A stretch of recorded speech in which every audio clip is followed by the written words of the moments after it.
So I thought I'd make a very quick video about a problem that has caused me a great deal of hassle over the last week or so.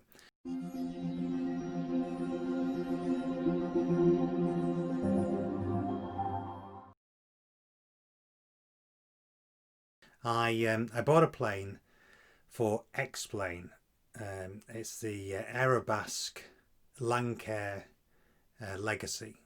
Really good plane. The graphics are, I think, excellent, really high quality modeling and a really good flight model. But when I installed it, the main screen in the cockpit was flashing, and you can see here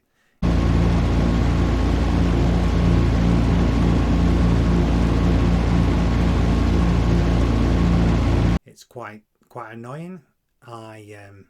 I couldn't work out what to do to fix it. I went through all of the settings, all the switches, did a lot of research on the internet, and I couldn't find any solution.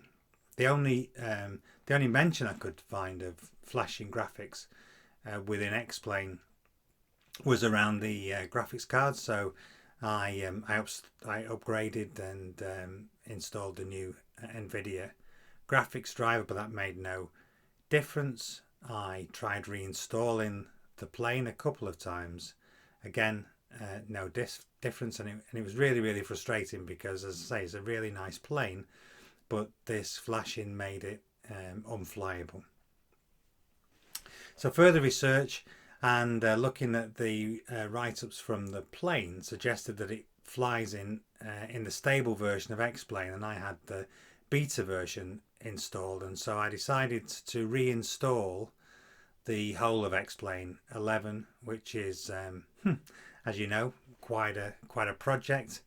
I reinstalled the whole of X-Plane, reinstalled Orbex and the scenery, and frustratingly, when the plane reloaded, the screen was still flashing, and further research on the internet failed to glean any solution. I even emailed the company and asked them what I should do to fix it, and they came back and said they thought it might be an incompatible add-on that I had already installed in X-Plane, but I hadn't really installed many of the add-ons because I was flying it in the pretty much virgin X-Plane 11 simulator that I just reinstalled.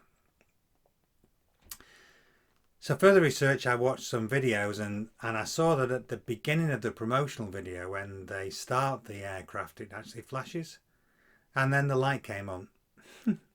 So, and here's the solution. In the end, it was one click.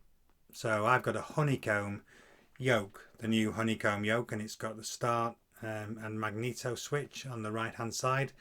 And what I'd actually done, I'd left the start switch on the start setting because it doesn't have a bounce back, and one click, and you can see here, one click to the left, and the main screen stopped flashing, and now the aircraft is amazing and it's fantastic to fly. So the moral of the story is go for the simple solution first.